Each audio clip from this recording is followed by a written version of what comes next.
السلام علیکم دوستو، میں ہوں اسلم عالم اور آپ دیکھ رہے ہیں گلف ایکسپرٹ۔ ہر بار کی طرح آج بھی ایک نئی جانکاری لے کر حاضر ہوں۔ دوستو، میں بات کرنے والا ہوں کہ ابھی قطر میں تحویل تاشرہ یعنی اقامہ لگانے سے پہلے دوسری کمپنی میں ویزا ٹرانسفر ہوتا ہے یا نہیں۔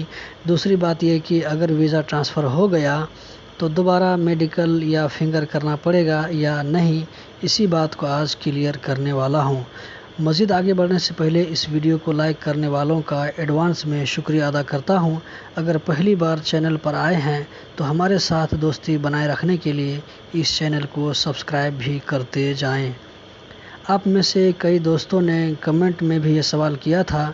کچھ لوگ بتا رہے تھے کہ قطر ویزا سینٹر اوپن ہونے کے بعد اب ویزا ٹرانسفر نہیں ہوتا ہے، بلکہ واپس اپنے ملک جا کر پھر سے قطر ویزا سینٹر میں میڈیکل کر کے آنا پڑتا ہے۔